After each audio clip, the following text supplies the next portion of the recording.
Hello, welcome to Skeptic Hangout, the place where we sit back, relax, and chit chat about intriguing and sometimes controversial topics through the lens of skepticism.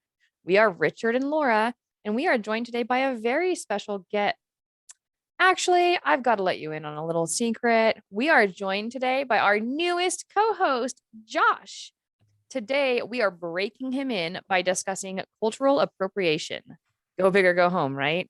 So Yeah, grab your English tea or your Coke Zero and join us as we talk about how this culture takes from that culture, which borrowed from this other culture, who heard it from that culture over there, who, okay, wow, now I'm getting dizzy. This is Skeptic Hangout, cultural appropriation.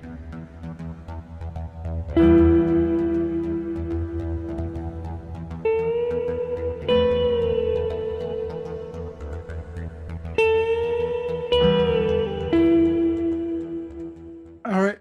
This is a big topic to have for my first one. Like Are you excited?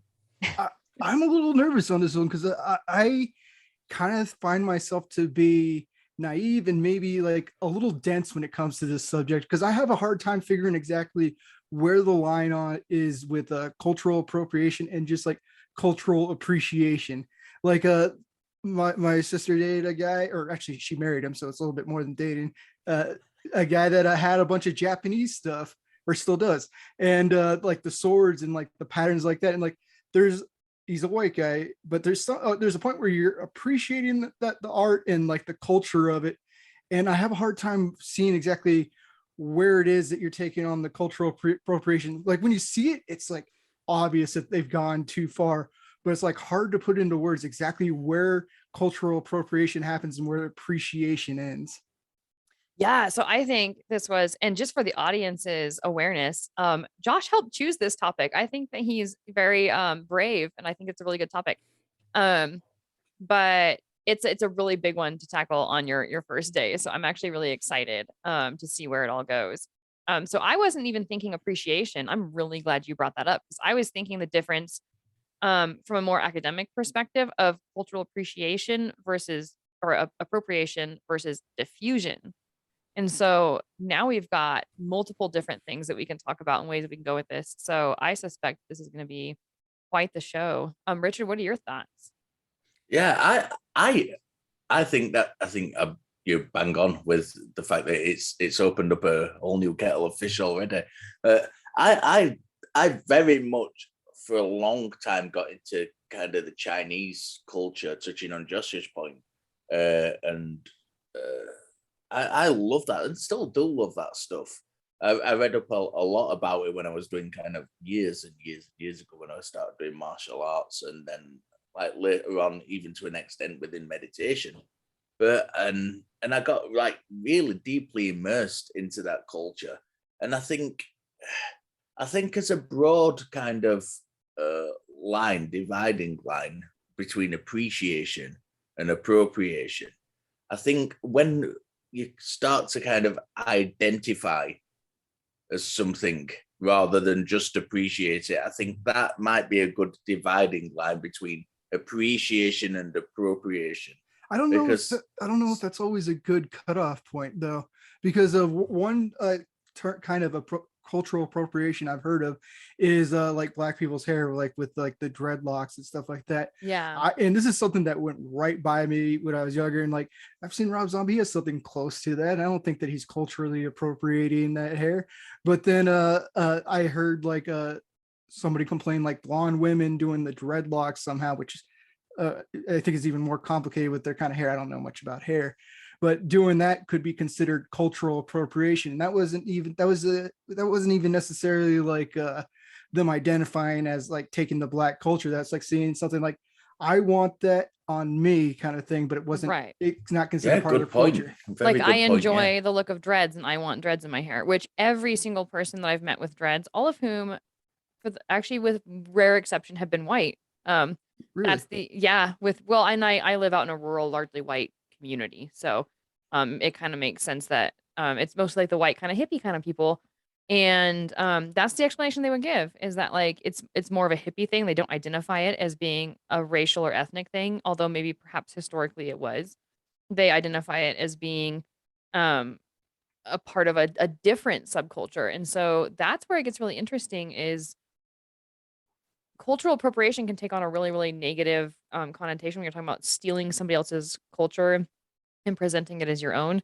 But then it can also have a very innocent side to it where someone just really either doesn't understand the history of the thing or they just really enjoy it or deeply appreciate it and want to emulate it or want to take that style on for themselves and they don't really understand what message they're giving. It's I think it's a really complicated line. Well, and sometimes people have different lines. There's never gonna, I don't think you're ever gonna find two people that can say, right here's where the line is on cultural appropriation. Like I actually saw people arguing back and forth on those comments on whether or not white women with dreadlocks was cultural appropriation. And there were black people, white people, like all kinds of people arguing where that line is, and there was nobody was on one clear side. So Yeah. it's a hard thing to see. But then there's also when they're trying to make a point by using somebody else's culture. Like I've seen people dressed in like a kind of like African gowns when they were trying to make a point. And I think it was on the left, unfortunately, but they were trying to like make a point for black people. So they were like wearing the African gowns. And then it almost seemed like a plain dress up instead of like actually Oh, or like taking a in their, mockery. no, not even a mockery. It seemed like a dress up and it seemed almost staged, like they were trying to win their approval with a cheap gesture kind of thing. And it coming from white people or non-black people wearing that kind of thing, it seemed kind of inauthentic. So even, I don't think they did it with like any insidious intentions necessarily. Some of them may, I can't look into their heads, but there was a naivety about it that definitely seemed bad. It did not come across right at all. And it was kind of mocked online. It's almost like people don't necessarily think all the way through. Like they think, well, here's my intention, here's what I hope to achieve with this, but they don't necessarily think all the way through the different ways it can be perceived. But on the same token, like it's almost impossible to guess at how everyone's perceptions are going to be and whether or not something's gonna be well received or not. So it's difficult because you might be doing something that like the majority of the community that you're emulating or copying or whatever supports it and is okay with it or whatever, but then there's the small minority who's vocally virulently against it, right? Yeah, And it seems like those ones are the ones that make the noise. And so I don't know, do you guys think that there should be an oversensitization to that vocal minority? Or do you think if it's one of those rare things where it's like, this for the most part's okay, this guy over here doesn't like it, but the whole rest of the community is cool? Like, what do you guys think? I think it's difficult, isn't it? When I was being trained to wrestle, I was trained by two Samoan guys, and I've got lots of tattoos, and I spoke on this before, and they gave me permission to get which is the kind of norm if you're a non-Samoan, to get permission to actually have a Samoan cultural tattoo. Mhm. And I never did. I never got one. But they said we'd be happy for you to get one as a mark of respect. Now, for those two guys, that was fine because I'd earned their respect. But had I gone into kind of a Samoan cultural situation where they didn't know me and they'd seen that, there's assumption may be cultural appropriation because it's a kind of a popular thing to do now. Get the Samoan style tattoos. Yeah. That kind of reminds me of, and this isn't cultural appropriation, but it's kind of talking about in-group, out-group dynamics and stuff. I had a similar conversation about allyship for LGBT activists, right? I made the comment that I considered myself a trans ally, right? It's based on my interactions with certain trans people and in the community and the volunteer work that I've done and stuff. And one trans person said, well, you don't get to self-identify. You're not an ally unless a trans person says you're an ally. Like they get to identify whether or not you're an ally, not you yourself. And it almost kind of offended me because it's like, well, which trans person, right? Like, so you don't know me and you don't know like how I interact with other people in the community or in activist circles. So any specific person coming up and saying, hey, I really consider myself an ally. I'm trying to do hard work, to have a random person come and say, well, no, I don't know you, so therefore you are not, and like kind of take that, so it's almost like, you take your ally card away and like, I'll just hold on to this for a little bit, And that could be quite dangerous as well, because them saying, and I'm not saying that they're right or wrong in doing Right. that, but by them doing that, that may stop you wanting to go out and actually be an ally. Well, if Well, sorry, go on. it depends on how it's said. Like, I always try to phrase it Yeah. like I'm trying to be an ally, because that gives it in their ballpark to each individual person to say whether or not they accept me as it. And I know that I'm probably not going to fit in everybody's box for an ally. So if there's somebody that I don't know, I'm going to or don't know very well, I'm just going to go, I'm trying to be an ally. That way I'm not putting my The precision of I'm language. not putting it too forward. And that was actually, I saw the interaction. I know exactly what you're talking about. And that's why I started saying trying to be an ally instead of being an ally. It's listening to the groups. And that's what I think is important is you don't not no one person speaks for their culture, but you still got to take into heart and see where you need to make adjustments. And that's where I made an adjustment while it kind of just left you to deal with that by yourself. I learned a lot from that interaction though. Like, I don't feel like I was in the wrong, but I also don't necessarily believe that they were in the wrong. No. I think it was an educational experience on both sides to be able to see the other person's perspective. So it was a very awkward situation, but you make a good point. It gets transferred over to other cultural groups, right? Like, you may have a local cultural group, be it Buddhist or like a religious group or from a specific nation or whatever.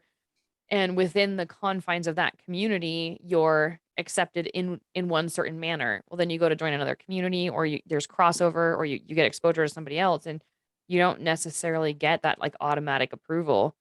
So when we that talk about, might be hard to overcome just because you're so used to being a part of that community.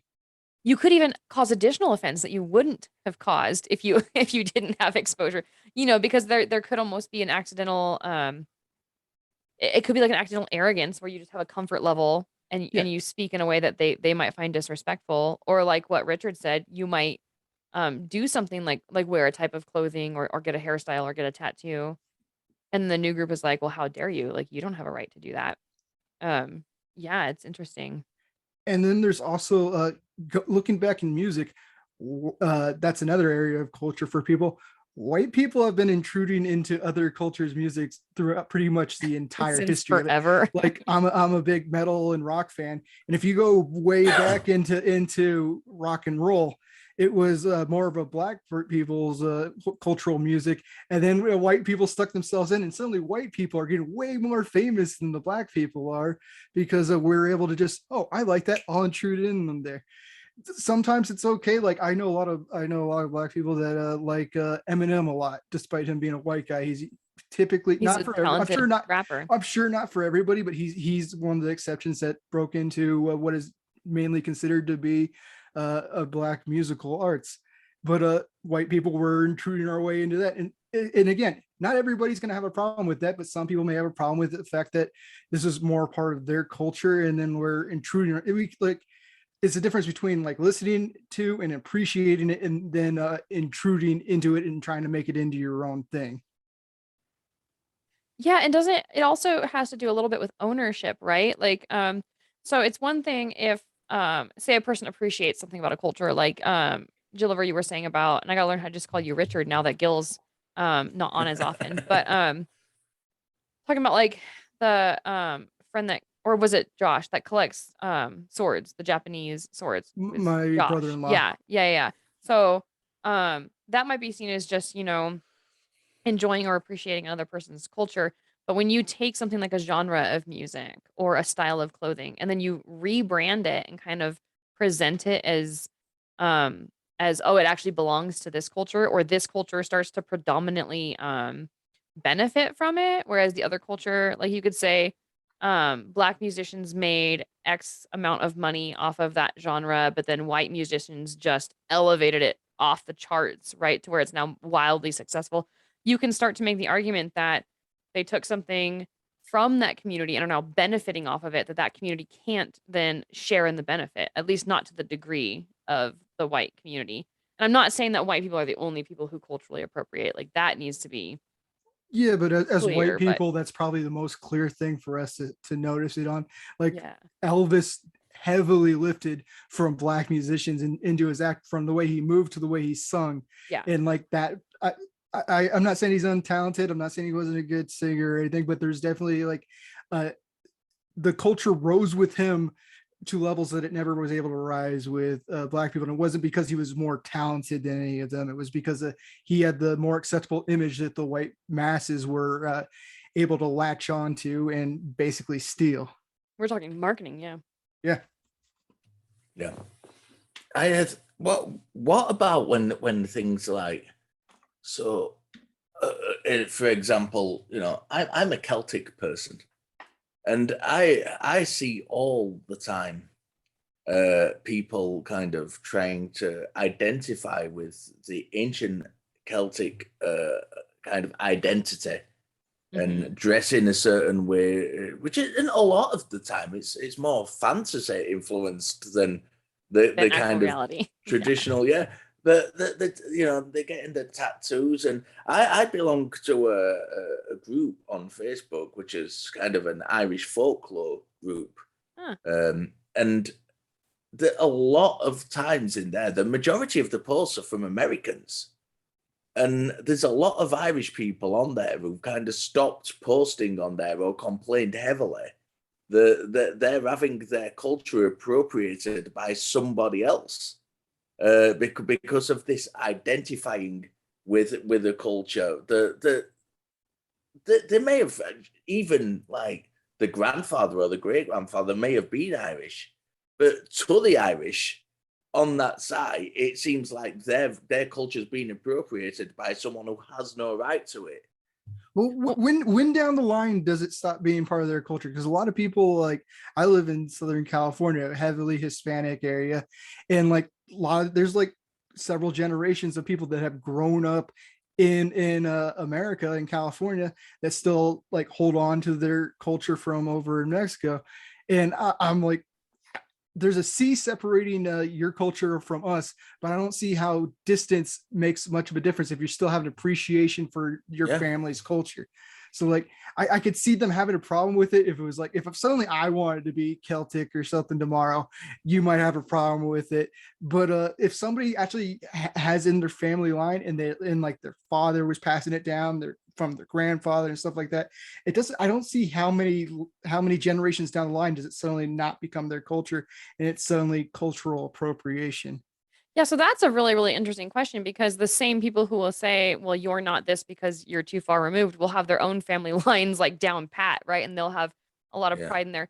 I mean, the only reason why someone would have a problem with someone else claiming Irish heritage, right, is if they're not proud of their own Irish heritage. Like, this is mine, I'm proud of it. I embrace it. Like, I can trace it back so many generations. So when I do it, it's perfectly appropriate and it makes sense. But when somebody else does it, maybe because they're removed from the direct modern culture, I don't know, or because they are raised in a culture that's so different from their cultural heritage, suddenly then it becomes a problem. And I agree with you that that is an issue. But I would also agree that there's sort of a dissonance, right? Between like, well, I have grandparents, like I have grandparents who are Welsh. I have grandparents who are from Norway, right? So a lot of Northern European ancestry, but I'm very far removed from it.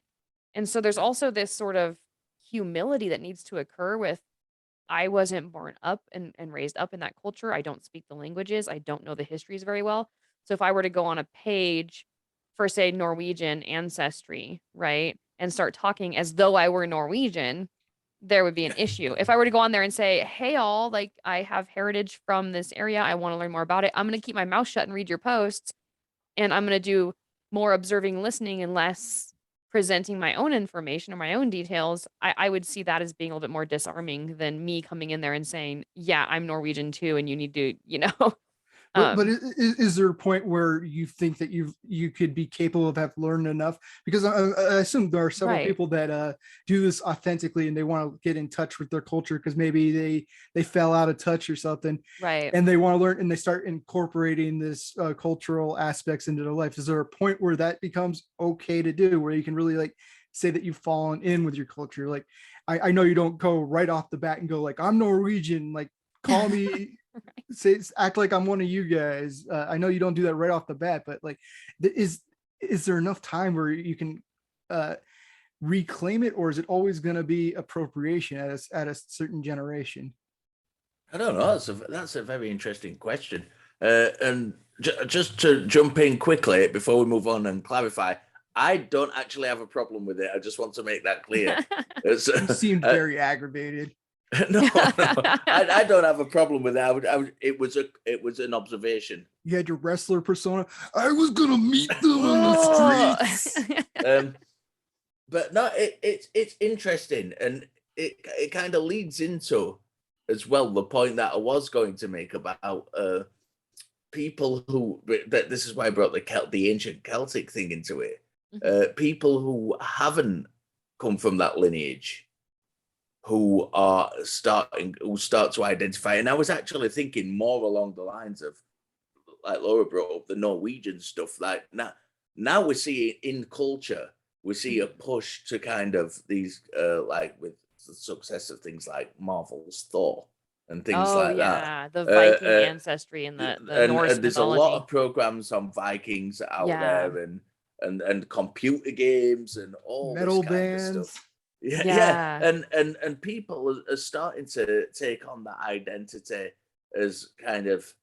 I don't want to be loose when I say this, because this might sound like it's a throwaway term, but like as a fashion statement. Yeah. They become interested in the culture, so then they start to identify with the culture and have the tattoos and dress a certain way to reflect that.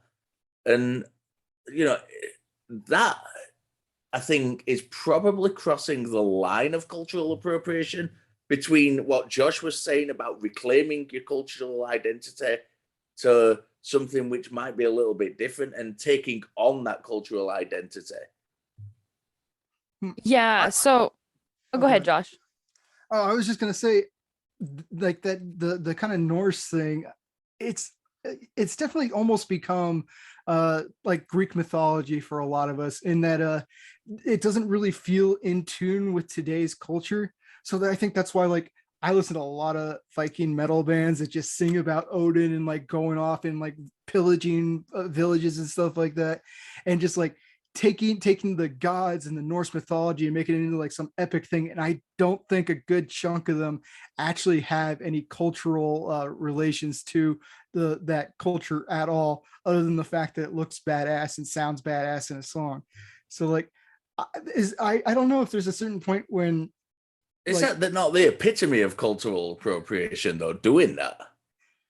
I wonder if at a certain point like a culture becomes like too far gone from today's society to really even be considered to be taken seriously. Like I could see years from now and Christianity is just made like a joke, just kind of like we had the God of War game, Years and from then now. But here's the thing. we had the God of War game, and then we did a Dante's Inferno game, which was basically the same thing. So But here's the thing with the Norse though, because so not only is it part of my heritage, but I have a gentleman that I work with who's much more closely related to his Norwegian roots and has family, like modern day family in Norway, whom he interacts with and stuff. And he says that people don't understand that the Norse religions are still alive and well. Like they think of it as a dead religion, like Greek and Roman mythology, and it's not. Like it doesn't have the same cultural flavor. impact. It doesn't have the same flavor to them that it does to us. It doesn't have the same superhero impact, right? Where we see it with all these like hyperboles and these big adventure stories, whereas they see it as part of their cultural storytelling and part of like the undertones of their culture. And certainly there's importance to them that have nuances that we just don't understand, right? Um, but he was seeing the wave of people in the military asking for Norse religious accommodations to like grow beards and stuff, and he got quite offended because he's like these are kids, 18, 19 years old that have no Norwegian ties, they don't know the culture, they're from all these various places, they know nothing about it. They're taking up this new religion, right, in their minds. But it's like a shadow or reflection of what they actually teach in Norway and what their culture actually perpetuates today. You know what I'm saying? Like it's a bunch of assumptions and guesses and misunderstandings of poetry, right? Like the poetry that talks about like Odin and all of that stuff.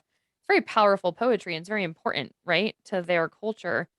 And in his mind, they were kind of bastardizing it in a way. They were kind of like turning it into a farce, right? Even though they were saying, "Hey, I truly believe this. I want my religious accommodation." In a way, to him, it was almost perceived as a mockery because what they were saying was their version of Norse mythology is so wrong from what it's so far off. On that note, then, what about kind of, as I mentioned previously, let's say films like Thor and things. Yeah. If that's the case, and people are making films kind of using that material, and we're going out spending money seeing those films, so would that not mean that we're kind of propagating cultural appropriation? Probably, but it also goes into the point where if it becomes into like religious beliefs and stuff that is so like outlandish like that, I kind of have no problem with a little bit of mockery on it. With like Thor and Odin and taken into like such grandiose comic book themes, which they've been doing since the 60s with Thor. Mhm.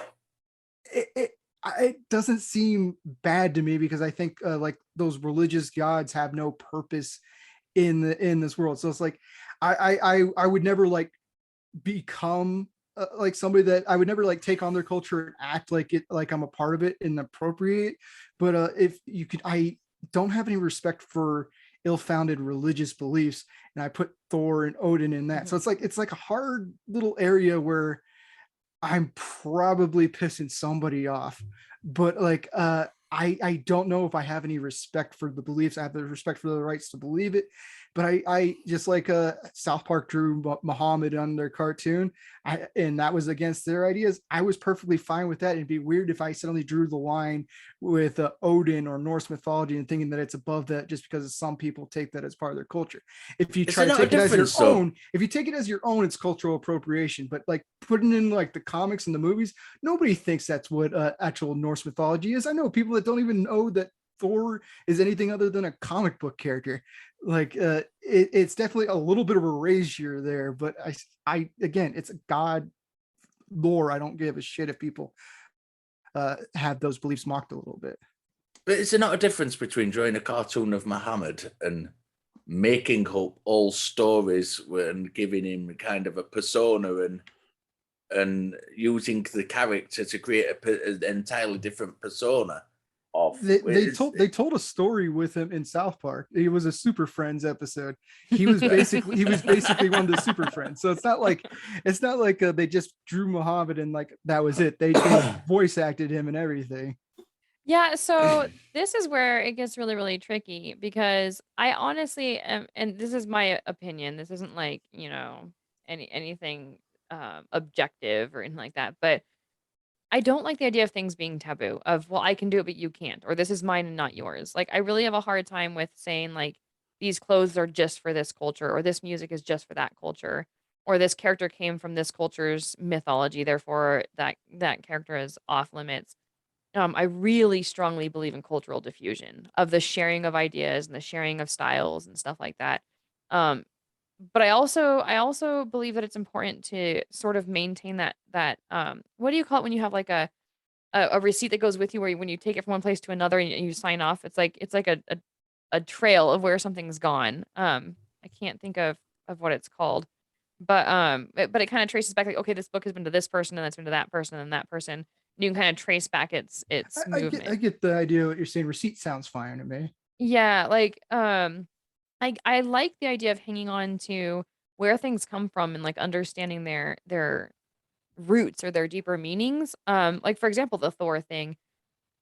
If we could as a culture be more open in realizing that we don't know what we don't know, right? And that here's a story here and there's a dress there, but that there's more to it than that. There's more history to it than that. I'd be fine with it.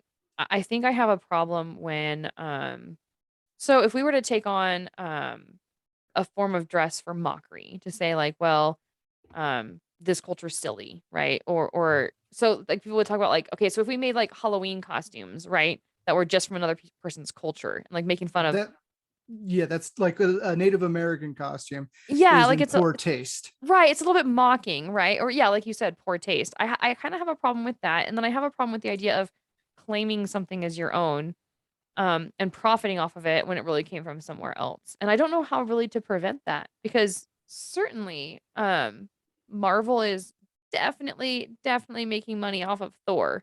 Like probably more than your average Norwegian religious person is making money off of Thor, right? So I don't know. It's kind of tough. Like I'm kind of 50-50 on it. Well, it's also America. You can get included in this too, Richard.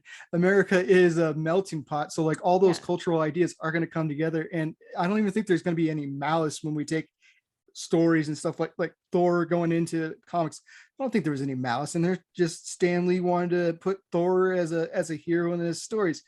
The real Asgardian Thor from that culture doesn't turn into Don Blake when he pounds on his hammer on the floor. So there's still like differences. It's more like a inspiration from the culture than exact like mockery, I think. So we've talked about Thor quite a bit and stayed with the Norse religion and cultures and stuff for a while, but I kind of want to move on to more broad topics. So one thing that we haven't really discussed or talked about is the difference between cultural appropriation and cultural diffusion. And so that's something that I studied a lot while I was studying my anthropology classes. And there's a really fine line, but there's a distinction between a culture taking something from another culture and cultural ideas just kind of being shared. I mean, pretty much through osmosis, like just from the cultures having contact with each other and interacting with each other and doing things like sales, of goods back and forth. Cultures get mixed and ideas get shared. And there's something about that that just happens naturally that's not nefarious, it's not deliberate. Um, and in my opinion, it's actually kind of necessary. Like it's hard to avoid. So what do you guys think about the difference between appropriating something and something just naturally diffusing? Well, that's what I was getting at with the whole melting pot thing, and I kind of rambled off into a whole other subject. And it's kind of inevitable. The more we're mixed with each other, the more that's going to happen. Like you definitely see it a little bit more here in like California because it's actually a pretty diverse culture. Yeah. Everybody's kind of doing everything. And then like when I moved out west, I saw like, oh, it's lot less Mexican food out here, and there's like a lot less appreciation for that. And then like you go to Arizona, and then you see like Native American culture and stuff like in their decor, and I don't think it's like I don't think it's like any taken away from their culture, because a lot of the Native American places are selling those things as knickknacks, but like white people are taking it into their home. It's almost starting to like take a little bit of their culture. And I don't know if that's exactly what you mean by diffusion, but like there's definitely white people taking things, but not necessarily taking the things that people don't want because it's being shared openly. Yeah, so that's where I really want to draw a distinction is like this is I'm talking every culture and every nation across the globe. So the sharing of ideas between different Asian cultures or the sharing of ideas of quote unquote white cultures into non-white cultures where that culture might take on some ideas or food or clothing or music or anything like that. Media, right? Like movies from a white culture to a non-white culture. So it kind of goes every which direction, right? And so it's interesting because we do see it as quote unquote white people stealing non-white people shit. And I think it's a good idea to kind of have a nuanced, very careful conversation about the truth of that. Like, is that really what's happening here? I mean, that's why I have a hard time drawing the line where cultural appropriation is and just appreciation kind of goes into this. Yeah. Like I did talk about white people go into the music into what was traditionally before just like black cultural music, and now Mhm. there's definitely a fusion of like more cultures going into it. And like I don't want to make it sound like it's a bad thing. I just don't want it to sound like white people shouldn't be taking over and like profiting more from it just because that's how it's getting marketed. But I do like the idea of everybody coming together and appreciating those kinds of music, even if I can't get into rap music. I like the idea of people coming together, appreciating. I don't think it waters it down. I think it just brings more people together over something. Mhm. Like music touches people in ways that you can't get touched other ways. And I think that's an important way of bonding with people. And I think the music question is a good one to talk about diffusion on as well, because we Yeah. talked earlier about how like rock and roll came from black music and that, but that's not the whole story, because rock and roll came from kind of a mixture of the Black African blues and the Celtic kind of influenced music as well. And if you listen to a lot of country and western, especially, you can hear those two mixtures. Shut up, Josh. You can hear those those two mixtures really, really well. You're mixing it probably more than any other genre. You hear the kind of influence of the black music. And if you like read anything about kind of people like Willie Nelson or Waylon Jennings, they not only were hugely influenced by black music, but they had a different attitude towards black people because of that compared to the people around them. You know, I remember seeing something from Waylon Jennings once when he was talking about his mum using the N-word. Oh. And he was really offended by that. And he said, that's the wrong thing to do. And he's obviously country music, the kind of southern kind of idea of the southern attitudes towards black people have not always historically been very good. Really? And yeah. And bear in mind as well that Waylon Jennings kind of did the music for Dukes of Hazzard, which had the kind of the flag. Yeah. You know what I mean? So it's mixtures, but yet his own attitudes towards black people was one of inclusion at a time and in a culture when they were not included. And so it's very much a mixture of like of ideas and looking at stuff and separating out the kind of wheat from the chaff, you know. Yeah. So being influenced by something can help you appreciate it more and be open to it more. Oh yeah. So it's a hard conversation to have where what the right thing to do is. How natural is it, and how forced is it? How much are you taking, and how much is it a natural diffusion of being influenced by something, and then in turn being influenced by that? So you bring up an interesting question, because we've been talking so far about like the quote unquote other side of the coin. Like when someone does something, is it appropriate, inappropriate? Is it appropriation, appreciation, diffusion? What's going on here?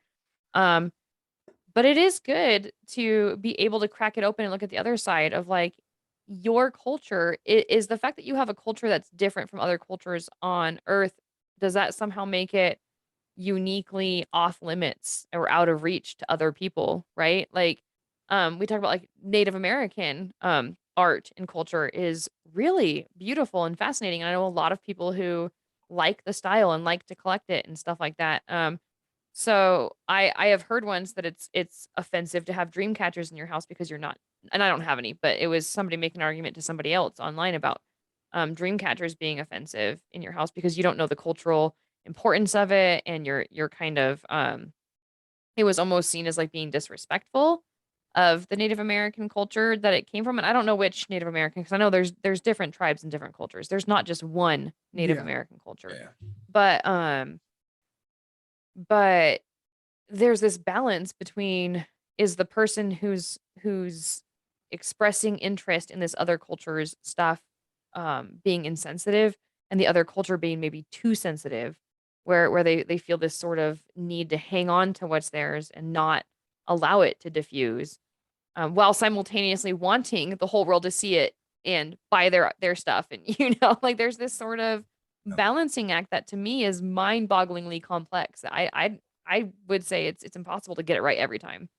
No, you can't, but it's something that you definitely got to be willing to listen to criticism from people without getting defensive on it. Like go in with your best intention, know that occasionally you're going to fuck up, and like own up to it when you fuck up, and do better going forward. Because I'm sure there are people listening to this have heard me fuck up on some of the things. I'm willing to listen. I hope we hear about it on the Facebook page. I'm willing to listen to the comments, and I'm willing to do better if it comes to that. And that's why you're our newest host, because you're the kind of personality that can really be honest with himself, and we need that on our show, because that's one of the things that we value the most, right, is being able to be wrong. Like to have an opinion and to be able to verbalize it without fear, and then to be able to say, "Oh, I fucked up." Well, Right? I was wrong. I've been wrong once or twice, and I'm willing to be wrong a third time on this show. So, Only for Unless he's us, right? talking to me, and then he's always right. well, No, but you bring up a good point in just being willing to be careful and being willing to make changes, right? Like, you can't prevent yourself from not offending people. There are gonna be times where you offend someone, whether you want to or not, unless you just live out in a cave and like absolutely nobody knows who you are, it's going to happen. But there's a difference between you doing something offensive and you offending somebody or another person being offended. Like one is an intent or an action that you're doing, and the other one is their own emotions and how they process things completely separate from how you intended it to be processed. And if we can all, like not just white people, but just people in general, human beings, if we could seek to not cause offense, then when we do offend those few people, to be able to apologize and say, I didn't mean any offense, I'm sorry. Or if you don't like seeing this iconography, me using it, I won't use it around you, or whatever, like whatever you're comfortable with doing. In response to that, but I think it would just go a long way. Like we're not going to get it right every single time, right? What do you Or guys if we offend huge swathes of people, it doesn't necessarily have to be the kind of the loud few we offend. We might just right. be being offensive without meaning to do it. and the thing that Unintentionally, you yeah. got to be willing to do is this is something I'm getting better at because it's happened a few times of I've said something with zero intention of being offensive and I had several people call me out on it. So your intent doesn't matter. You gotta like take it to heart. Don't like get on the defensive when people are telling you like I didn't mean it to go that way and you're twisting my words because sometimes your intention doesn't mean shit. Right. What you do is what matters, and just like own up for it, take it to heart, and do better. Yeah. That's it. That's exactly what I'm trying to say. Like you, no matter what you do, you're not going to avoid it, but you need to be able to lean into it and maybe adjust your behaviors. The thing that I don't like the most is when people double down on something that they do that's, and we're talking specifically with cultural appropriation or like cultural offensiveness. When you accidentally do something that offends someone of another culture or a religion, is to double down and say, well, it's your offense, it's your problem. Yeah. Like I didn't mean any offense by it. And if that's how you're going to take it, it's your problem. I can just tell you the power of the words, "I'm sorry," or "I didn't mean to," or, "You know what? I'll be more aware of that next time. Thank you for letting me know." It doesn't cost you anything, and it actually makes you a better person in the long run to the point where you actually win from that interaction versus doubling down and trying to get your point across that it's okay for you to, I think every time you're willing to listen to somebody's point of view, you win. I Yeah. think you're always going to win in that situation, whether you're right or wrong. Mhm. If you're willing to listen to somebody else's point of view and implement that when you are wrong, then you are the winner in that situation. Yeah, and just because you learn from the experience, they don't owe you their forgiveness for your mistake Exactly. either. That's another Yeah. thing you gotta take into heart. Is be you can hope to do better for people down the line, but nobody owes you their forgiveness or any kind of acceptance of your apology. I can't tell you how often I even talk to my own kids, like, your apology is not something that then requires their forgiveness. Your apology is for you. It belongs to you. It's you telling them how you feel. It has nothing to do with how they feel. Yeah. So that's a good point is to adjust your expectations there too. I like it. Okay, so we're coming up to the end of the show. Final thoughts on cultural appropriation. Josh, as our new host, you can go first. It's totally inappropriate. You should definitely not do it. I was trying to make a pun there. Cultural inappropriation is it's bad. It's better when it's written, Josh. It's better when it's written. Eloquently ended on my first episode. I think we should sack him. And he's fired. Yeah. Sorry guys, you will not be seeing Josh anymore. Um Laura. okay, so I think that appropriation is a complicated business, and I think that it's really impossible to draw a line every single time between when ideas are just shared and when ideas are taken and appropriated. And even that definition of something that's like taken and used for your own can still be super fuzzy. Like when you think about examples like Thor for Marvel's Thor, like it can get really, really complicated. So I would say, as individuals, the best we can do is to try and respect and understand other people's cultures. If we want to have their art on our wall, just be weary of what it is that we're actually doing or what impressions we're leaving. If we want to partake in their culture, just to be sensitive of how other people might feel about it. Um, but I'm right there with Josh. Appropriation in and of itself is inappropriate. It's damaging, it's harmful, and it diminishes the importance of other people's culture over one's own. Dear Lord, I can talk, I promise. So I think it's something to avoid when we can, but it's also something that we should be able to talk about and be able to step back and say, oops, I'm sorry, versus having to tiptoe so much around it that we can't even enjoy what other cultures have to offer. Yeah, there's going to be a lot of people watching this episode who kind of think, there's three white people on there talking. Why did they And decide to talk about cultural appropriation? yeah, I hope that the conversation has been wide enough in spectrum to realize that it's not just about one thing. It's a whole range of things, and the lines, as we've touched upon in this episode, are very, very often blurred. As you've both said, the best thing we can do is, as individuals, respect people when they bring up that you've crossed that line. A line that they feel appropriate is inappropriate, and to respect that, and most importantly, to learn from it, and be willing to say, you know what, I was wrong. So, Josh, this has been the end of your first episode as an actual host of Skeptic Hangout. I was going to say something wrong at some point and then, and I'm surprised I didn't. So, for all you out there who enjoy Josh, go onto our Facebook group, discussion group, tell us exactly what you think of him. Be nice. And he might come back. Be nice. Hey, if I said something worth being mean about, you could be mean about it. I probably have it coming. In the meantime, keep questioning. Interrogate your beliefs. Stay skeptical. Bye. See you next time.